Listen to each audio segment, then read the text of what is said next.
black son. And so I remember the last day and what he had been doing. We were a small church at our best like this. Some days we had more. Some days we had even less than we got now. Well, I remember one day, and these two girls, they decided that they wanted to bless the pastor. I would tend to think that, right now I don't care about tasting clothes because this is my clothes. This is what I live in. But there was a time that I really cared about clothes and I cared about accessories. And this guy they'd gotten up and says, well, Pastor Lusty has showed me this thing that he really, really wants. And what it was, and I told y'all this story, and it was a gold nugget watch.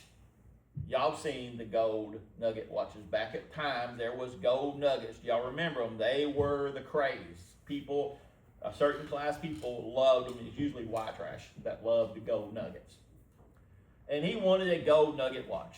And so they got, hey, church, let's all get together and save up some money because Pastor Appreciation Day is coming. We're going to give him this right here as a gift. It's his anniversary. He's been doing it, blah, blah, blah. And so everybody saved together, and they gave him this gold watch. And oh, my gosh, he'd flash that gold watch around. And so I'm standing there, true story, and I'm standing right in front of him. And he was talking about, because we had a revival going on at the time. And he said, now I'm telling y'all, he said, if y'all think y'all have given, y'all ain't gave enough. That's one of the reasons why y'all ain't been blessed. Y'all need to give until it hurts. And I said, out loud, why don't you put your gold watch in a basket? And I went, oops. Because Monty said it out loud. And I told Amber, we're done. And we left that church. Did we not, Amber? Yep. Left it. But see, I'm so dumb. My wife has been she has the gift of discernment. In other words, she can feel people. And sometimes I always say, well, you're judging too hard. She never liked the church. She never really cared for the people. Monty's seen an opportunity because I wanted to be a preacher. I felt that I was called that direction. So long story short, I have seen this. And so what drives me is, number one, the false religion. The false religion is a thing that really destroys me. So, when we talk about end times, we have to have an understanding of what the end times really is. And we talked about it last week, that we have to prioritize biblical truths over spiritual deception. So, as an example, prioritizing biblical truths over spiritual deception. And I've given you an illustration right up front. People, when they want to counter the end of times, number one, does anybody have the courage to say that they do not really believe in the end times in this group? So we all truly believe in the end times? I believe it. What do you think, Lance? I mean, there's that thing. Like you There's my believe point in right it, there. Yeah, but you're like, is it really? See, there's this thing. There are the people that's kind of middle of the fence still. Do you realize it's absolutely impossible to be a Christian and be middle of the fence? You can't be. Why? Unless you're a pick and choose religious person. Because we're going to start in Matthew 24. Matthew 24 is, they came to him. They said, hey, how do we know? And I had actually completely missed, and we're going to talk about this thing.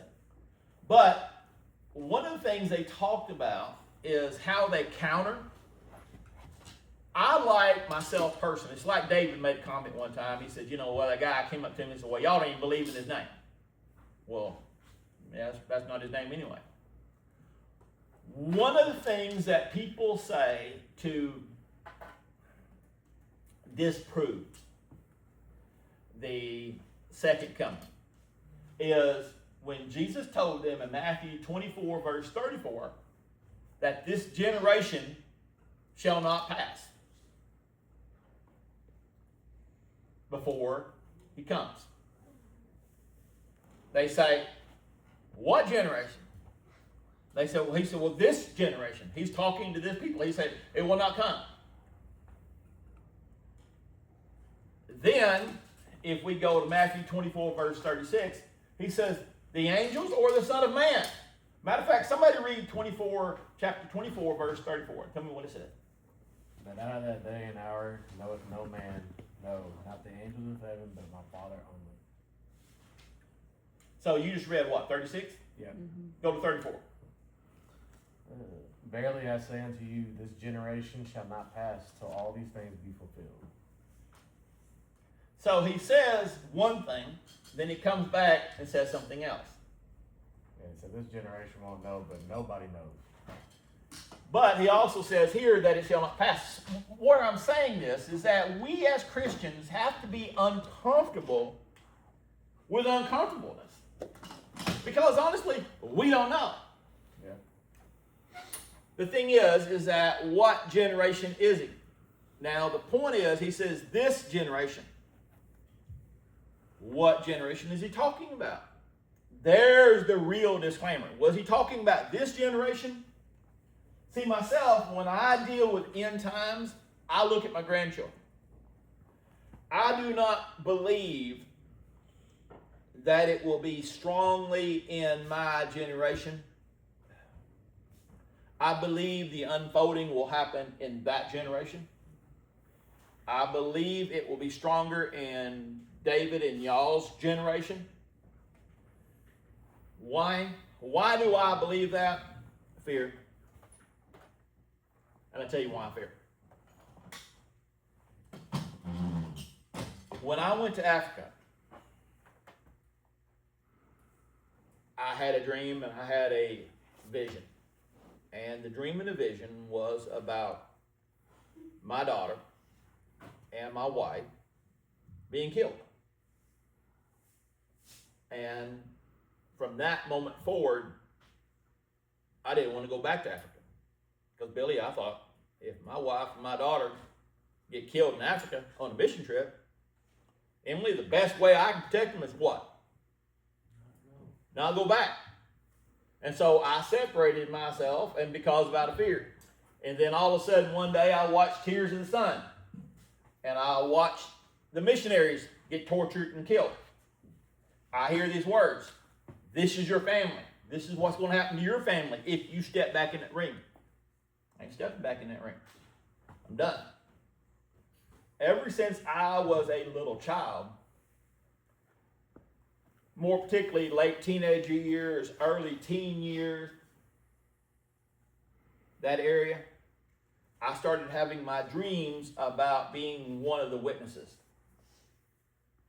One of those left behind.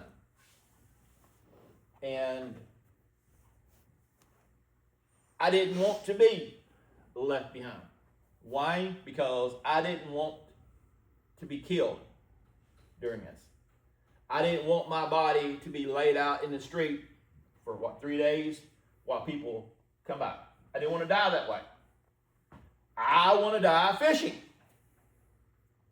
I want Lance to come find me in my boat, hung up to this biggest fish, and the fish died too. I want to be like the old man in the boat, old man in the sea. That's how I want to go out. Matter of fact, I want him so big that when I try to peel him up, that line, as it peels off to your hand, how it cuts into his hand, the old man in the sea, remember that one? Yeah. And so the thing is that, I had this vision of how, and I can tell you, I've seen this dream too many times. Can I tell you that this is how I'm going to die? No. Does it terrify me to death? Do I still live with this dream today? As a matter of fact, when Amber tries to talk about this stuff, What do you hear me? I don't really engage in conversation, do you? I kind of hit it with what I see, and then I back out. I don't like to talk about it. You know why I don't like to talk about it? Because it terrifies me. It terrifies me when people, I heard y'all last week, I told y'all, I don't like going around family things because when I'm around family things, all I see is pain. All I feel, it makes me think about my pain, so I want to separate myself from it. I don't want to talk about the end days because it terrifies me, not only for me, because I think that I'm pretty safe if I judge me by Monty's standards, but the cold-hearted reality is I know that I'm not safe. I know that I'm not safe. How can I say that? By my life. There are things in my life that are still not godly. And I don't consider myself a holy person. I don't consider myself a good person. What is this level of insecurity inside of me? It's the fear of the Lord is the beginning of understanding. This is that fear that I might be rolling the freaking dice and losing on this thing. Because, let's just be real. Yeah. How many people does the Bible clearly say are going to go, come on, God? A lot. Just like I told people, if you don't want to go to church, fantastic. But what you're doing is you're teaching your children that church is irrelevant. And the minute that you teach your children that church is irrelevant, guess what? Church becomes irrelevant. Yep. We are the last bastion. In other words, a bastion is a place where everybody could run to. The Alamo. We're the Alamo. We're the last resort. And if you do not think that it's true right now, then you're stupid and you're delusional. That's right. I'm just telling you honestly. And it terrifies me, so I don't want to talk about it. I don't want to engage in it. And honestly, I don't even want to engage in this. I'm going to tell you why. I was in that room. Lance, how old are you? 25. Huh? 25. I was probably 17 years old. And I heard a teacher telling the story about a preacher. Matter of fact, I was 17 because I was going to school with his daughters. I knew his daughters. I knew what kind of daughters he was. He was a pastor of a big church in Conway. And he made a comment about he chose to do a sermon. And he was warned that if he does this sermon, his family is going to be attacked. I knew his daughters. His daughters were the stereotypical preacher's kids. That man lost his big church. I met the man. I met the man at his peak. Matter of fact, I'm teaching Taekwondo when he's at his peak. I'm teaching his two boys. And so I would be right in the middle of a lesson, and I'd be closing down my lesson, y'all know me, I don't end. I'm going to make sure I've got your attention for a moment, and I'm going to capitalize it for as long as I can to prove the point as solid as I can. But while I've got you, but I'm not just going to give you the quick message. You're going to get something. Now, you're going to choose to throw it away. That's fine, but I've given it. And so when we were done with class, or I'm getting something and I'm really getting into him, he was standing there and he'd go,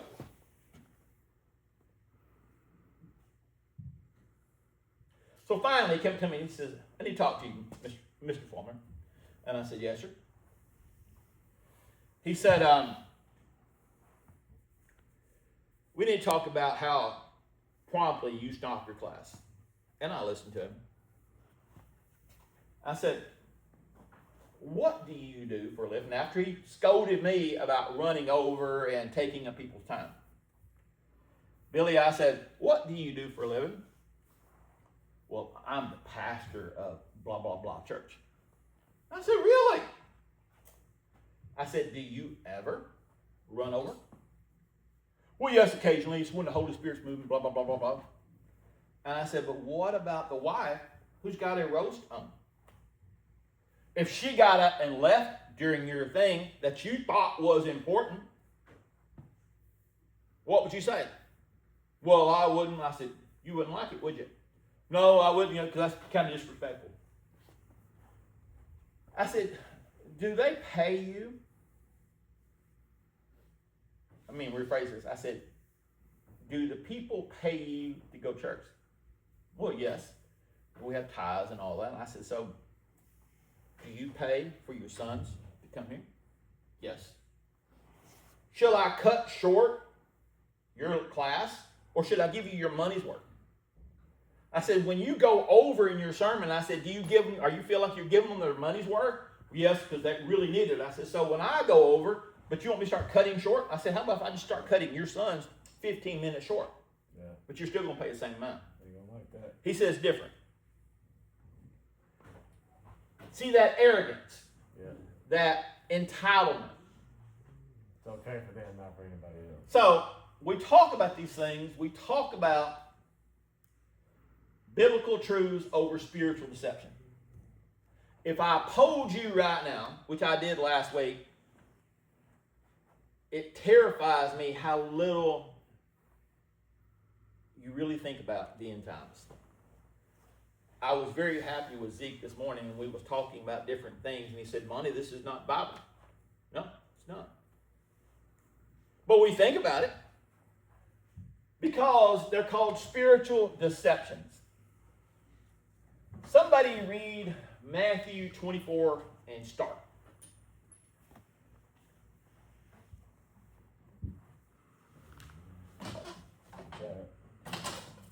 Chapter 1? Mm-hmm.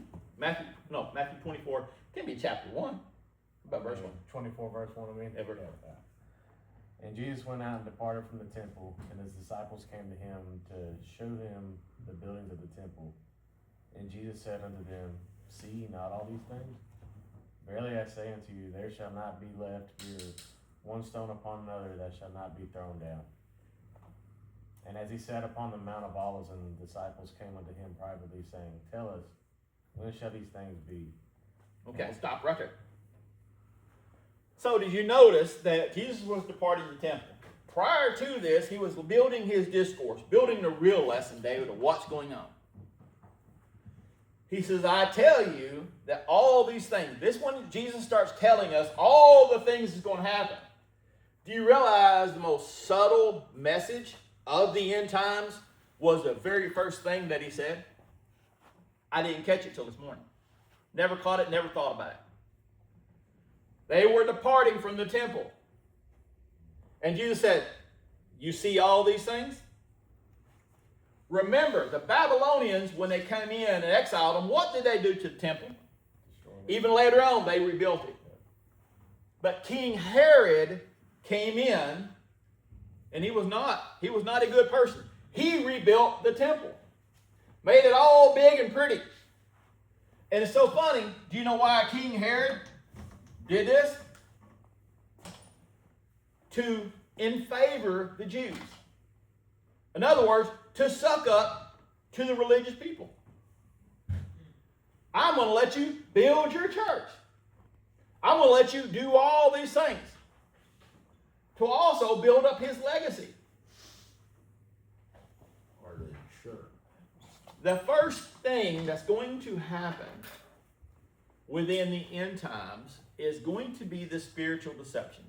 That the church you see is the church you see.